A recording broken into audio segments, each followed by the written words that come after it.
Tense to 0 cos 2x minus 1 upon cos x minus 1। ठीक, पहले तो इसको सही कर लीजिए आप। Limit x tends to 0 1 minus cos 2x upon 1 minus cos x। ये मैंने जब आपको पिछली मेरी वीडियो को आपको देखना ही पड़ेगा नेक्स्ट वीडियो को समझने के लिए। मैथमेटिक्स एक दूसरे से लिंक्ड है, अगर आपकी कुछ ही छूटेगी तो दिक्कत आएगी। इन्वर्स ट्रिग्नोमेट्री में मैंने बहुत अच्छे से बताया है कि बहुत इंपॉर्टेंट फार्मूला होता है 1 minus cos 2x equals to 2 sine square of x. इसका इस्तेमाल हर जगह है, ट्रिग्नोमेट्री में तो हो गई होगा, लिमिट में आ गया, इन्वर्स में मैंने बता ही दिया, डिफरेंशिएशन में है ही, आगे जब इंटीग्रेशन पढ़ाएंगे तो वहाँ भी इसका बहुत ज़्यादा इस्तेमाल है, कोई हार्ड भी नहीं है। इसे फिर हम लिख सकते हैं 2 sine square of x upon 1 minus cos x. अब इस साइन स्क्वायर एक्स को आप ब्रेक कर सकते हो, फिर से 1 minus cos square of x, और फिर से इसको कर सकते हैं 1 minus cos x 1 plus cos x upon 1 minus cos x. इससे पूरा का पूरा कैंसिल हो गया, बस समस्या ही यही दे रहा था क्योंकि यही तो 0 हो रहा है, फिर कैंसिल हो गया। तो अब आपको लिमिट लगाने में कोई दिक्कत नहीं होनी चाहिए, और यहाँ लिखते रहना चाहिए कि ये भाई इस टाइप की फॉर्म बन रही है, इसलिए हम सॉल्व कर रहे हैं। अब ये नहीं बन रही है तो हमने लिमिट लगा दिया। जैसे ही ये लिमिट लिख देते, वैल्यू लगा देते हैं, अप्लाई कर देते हैं, फिर हम लिमिट को नहीं लिखते। देखिए आप किसी भी क्वेश्चन में देख लीजिए, जब तक लिमिट अप्लाई नहीं होगी तब तक लिखना पड़ेगा आपको। That is 4। मेरे ख्याल से आपको काफ़ी इजी लग रहा होगा, ऐसा नहीं लग रहा होगा कि मैथमेटिक्स इतनी टफ होती है जितनी सुन रखी है मैंने। एक और देखते हैं limit, question number 9, limit x tends to 0। अब 0 वाला छोड़िए, अब थोड़ा सा अलग टाइप का ले लेते हैं, sine pi x minus x upon ये यहाँ पर भी है पाई और पाई माइनस एक्स। देखिए हमने जो फार्मूले सीखे वो 0 के लिए सीखे, उससे पहले भी इनफाइनाइट वाला बताया था, वहाँ पर मैंने आपसे कहा था कि इसको हम रेसिप्रोकल कर लेंगे। यहाँ रेसिप्रोकल नहीं करेंगे, लेकिन पाई माइनस एक्स को हम मान लेंगे h। इससे फ़ायदा ये हुआ x टेंस टू पाई, अब x की जगह आपने यहाँ पाई रखा तो x टेंस टू कितना हो गया, pi minus pi, that is 0। और 0 होने पर ये हमारा फार्मूला फिर से बन गया x tends to 0। Pi minus x को हम लिख देंगे h, ये पाई ये h, ये फिर से सवाल फार्मूला बन गया। यहाँ h कितना है, a कितना है 1, तो 1 अपॉन पाई। ये आपका क्वेश्चन फिनिश हो गया। बस इसके बाद में 1-2 क्वेश्चन सॉल्व लूँगा तो वो हो जाएगा आपका 12th तक की लेवल का। फिर थोड़ा सा कंपटीशन का तो मैंने आपसे वादे किया है, हर एक चैप्टर में थोड़ा सा मैं हर एक की लास्ट में 5-6 सवाल कंपटीशन के जरूर बताऊंगा। अगला क्वेश्चन देखते हैं, limit x tends to 0 sine x minus 2 sine 2x plus 3 sine 3x या 3 sine 3x 10x 2 tan 2x। अच्छा खासा सवाल है, sine C plus sine D लगाने की कोशिश की तो मुझे तो नहीं लगता कि आसानी से हम कर पाएंगे इजी वे में। तो सबसे पहले चेक कर लेते हैं 0/0 की फॉर्म है या नहीं। ये x की जगह 0, ये 0, ये 0, ये 0, यानी कि ऊपर से 0 हो गया न्यूमरेटर, डिनोमिनेटर भी 0 हो गया।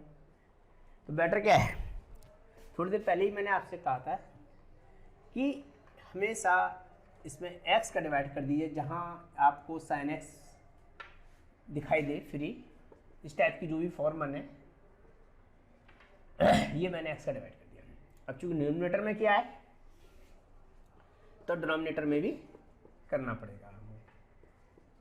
तो अब इसकी वैल्यू कितनी हो गई 1 फार्मूले से, ये कितना हो गया, इसकी वजह से 2 हो गया, इस वजह से 2 है, ये 3 है तो ये इसकी वजह से 3 हो गया, ये 1 हो गया, ये 2 हो गया, ये भी 2 हो गया। तो ये हमारा फाइनली हो गया हमारा 4 + 9 1 + 4 10, 10 में से 4 गया 6, वही हमारा 5।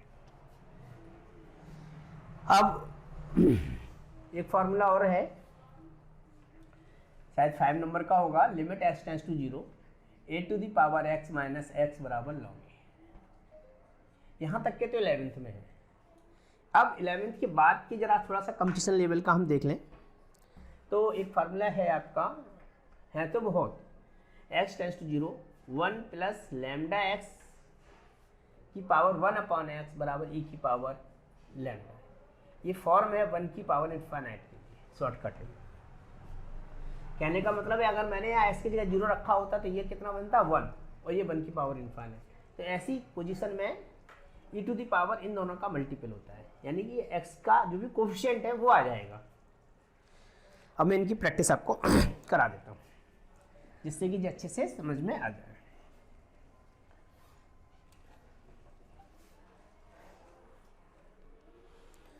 देखिए limit x tends to 0 log 1 plus 2x और 3 to the power x minus 1। इस टाइप की फॉर्म बन रही है। a का मतलब तो यहाँ 3 हो गया लेकिन डिनोमिनेटर में x नहीं है तो फिर हम एक x का डिवाइड कर देते हैं ये और एक x का डिवाइड किया तो एक मल्टीप्लाई कर दिया। तो ये हमारा अलग फार्मूला बन गया। क्या इसकी वैल्यू हो गई 2, फार्मूले में बताया। इसकी कितनी हो गई log 3। बता जरूर दीजिएगा कि हम जानते हैं वी नो दैट करके कि log 1 plus A X upon X equals to A. और इसका भी हमने फार्मूला आपको बता ही दिया है।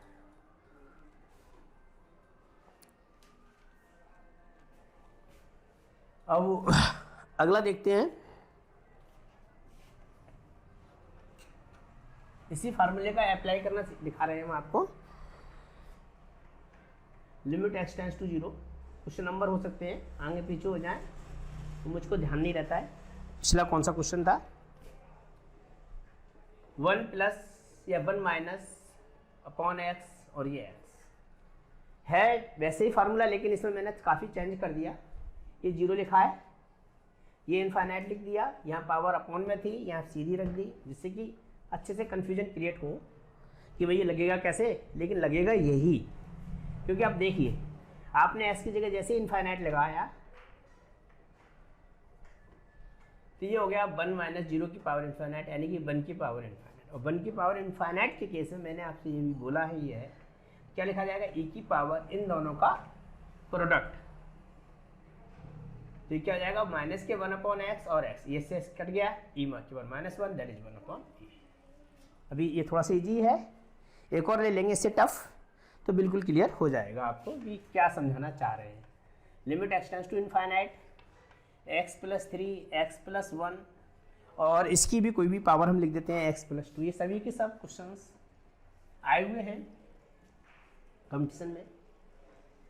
अब यहाँ पावर तो इनफाइनाइट है लेकिन ये क्या है, ये 1 तो हो नहीं रहा, ये इनफाइनाइट अपॉन इनफाइनाइट। लेकिन मैंने अभी बताया था अगर इनफाइनाइट का केस है एल्जेब्रिक एक्सप्रेशन ही है तो इनकी हाईएस्ट पावर क्या है इसकी 1, इसकी भी क्या है कोफिशिएंट 1, तो 1 अपॉन 1 1 क्या हो गया ये ऊपर वैल्यू 1 बचेगी, यहाँ भी भाई x कॉमन लेके तो काटेंगे। आप अच्छे से समझ लीजिए कोई चीज़ छूटनी नहीं चाहिए। ये तो काटा इसको, ये कैंसिल हो गया तो ये क्या ऊपर क्या बचा, ये 1 और 1 की पावर इनफाइनाइट की फॉर्म में। ठीक है, लेकिन ये फार्मूला लगेगा तभी जब आपको यहाँ 1 दिख रहा हो लगा हुआ 1 प्लस कोई, इसी को तो आपने माना है कुछ। कहने का मेरा मतलब ये है अगर कहीं ऐसा लिखा हुआ है 1 plus F x to the power G x ऐसे, तो दैट ई की power F x into G x, ये फॉर्म बननी है लिमिट एक्स टेंस टू 0। क्या 1 तो है नहीं, फिर कैसे करें। मैं इसी जगह इसी क्वेश्चन में इसी जगह 1 अपनी तरफ से प्लस कर देता हूं। अब तो आ गया 1 और चूंकि मैंने प्लस किया तो मैं इसमें से एक 1 माइनस कर देता हूं। अब ये जो चीज़ है ये पूरा एक्सप्रेशन ये दिस 1 ये पूरा क्या है मेरा एफ एक्स है। तो चाहे तो पहले से सॉल्व कर लीजिए।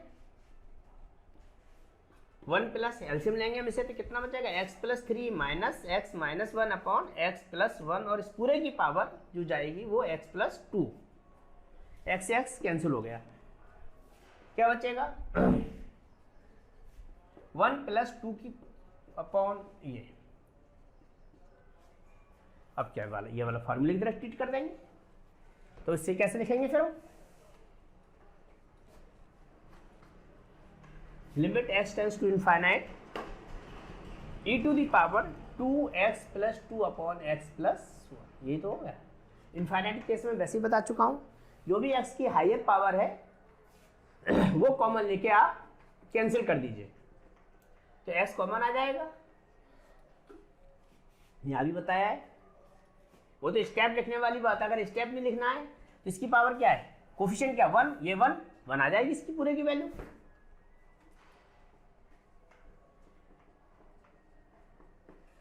तो कितना हो जाएगा, limit x tends to infinite e to the power 2 1 plus 0 1 plus 0, यानी कि e टू दी पावर ये आ गया, e का स्क्वायर हमारा हो गया। एक क्वेश्चन और लेंगे हम, इसके बाद हम अपने इस टॉपिक को ख़त्म कर देंगे आज इस लिमिट पे।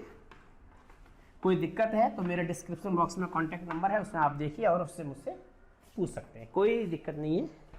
जितना आप ज़्यादा पूछेंगे उतना ज़्यादा आपको क्लियर होगा। एक कंपसन का सवाल लेते हैं, ये कई बार IIT वगैरह में आया है, शुरू बहुत समय से ही आता जा रहा है। लिमिट x टेंस टू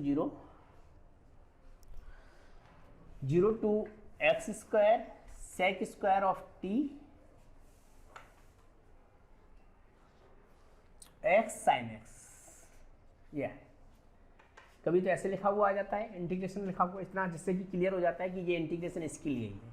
कभी कभार इस थोड़ा सा क्वेश्चन बदल सकते हैं, लेकिन मैं इसी को बता रहा हूँ, पूरे पे इंटीग्रेशन लगा दिया उन्होंने, तो बच्चा कंफ्यूज रहता है, वो ये सोचता है कि पूरे का इंटीग्रेशन कैसे हो पाएगा, ये t या dt है। लेकिन अब ये देखिए ना, किसके रिस्पेक्ट में हो रहा है, dt के में, तो ये इंटीग्रेशन किसके लिए है, सेक स्क्वायर t के लिए।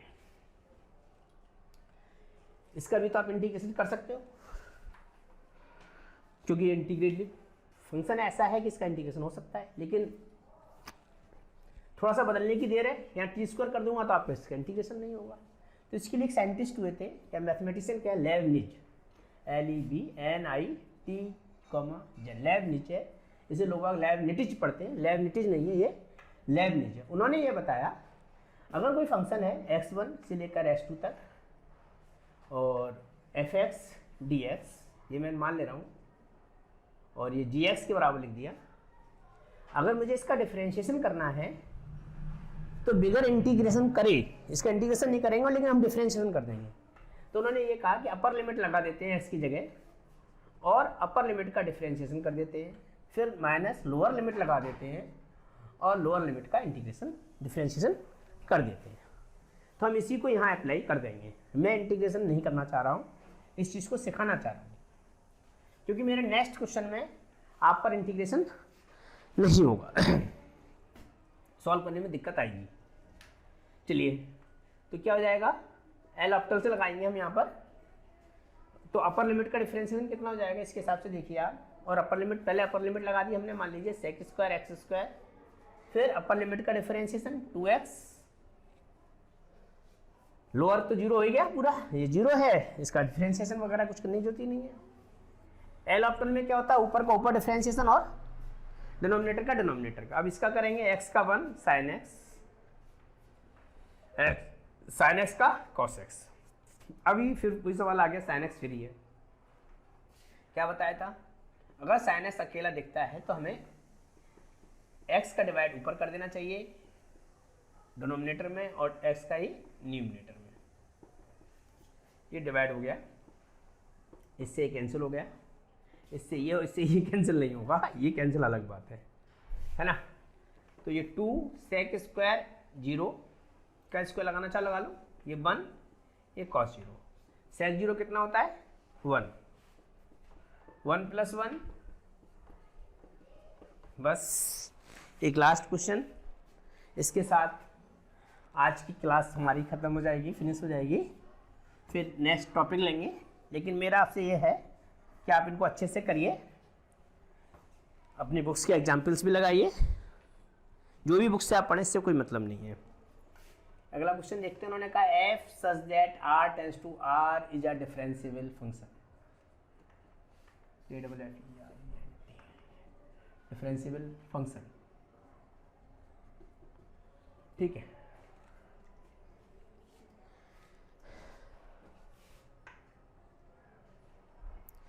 और उन्होंने लिखा कि f1 जो है वो 4 है। लिमिट x टेंस टू 1 4, ये fx लिख दिया मैंने, यहाँ थोड़ा सा नहीं समझ में आएगा, नीचे करके लिख रहा हूँ 4, यहाँ fx लिख दिया, ये 2t x माइनस 1 dt। अब वो इसकी वैल्यू पूछ रहे हैं क्या होगी, और MCQs में एक ऑप्शन से लिख दिया हमने 8 f-1 4 f-1 2 f-1, फिर एक लिख दिया नन ऑफ दीज। जब भी नन ऑफ दीज आ जाता है तो ये बड़ा समस्या क्रिएट करता है, इससे कॉन्फिडेंस भी लूज होता है कि वाह फाइनली आंसर क्या हो सकता है। तो फिर से देखेंगे, जब आपने f1 x की जगह 1 लगाया, ये f1 क्या हो गया 4, लोअर और अपर लिमिट दोनों बराबर हो गई। जब ये दोनों बराबर हो गई तो इसकी वैल्यू फंक्शन की 0 हो गई, यानी कि ये 0 हो गया। यहाँ 1 लगाया तो ये है 0, यानी कि इनडिटरमिनेट फॉर्म में 0/0 की फॉर्म में। तो इसमें क्या बताया, अपर लिमिट का डिफ्रेंशिएशन कर देंगे। तो अपर लिमिट का हमने डिफ्रेंशिएशन कर दिया f' और अपर लिमिट लगा दी जाएगी। -4 का डिफ्रेंशिएशन 0, काम खत्म, लगाने की मतलब ही नहीं है। और ये हो जाएगा आपका limit x tends to 1, x की जगह हमने 4 लगा दिया। अपर पहले ऊपर का क्या डिफरेंशिएशन, अब डिनोमिनेटर करेंगे x का 1 1 का 0। अब आप x की जगह लगा देंगे 1 पुट कर देंगे 2f1, और f1 कितना दिया है आपका 4, तो ये हो जाएगा 8f14। That is your answer. MCQ ये आपका फिट हो गया। तो इस प्रकार से मैंने आज एक दिन की सिटिंग में आपका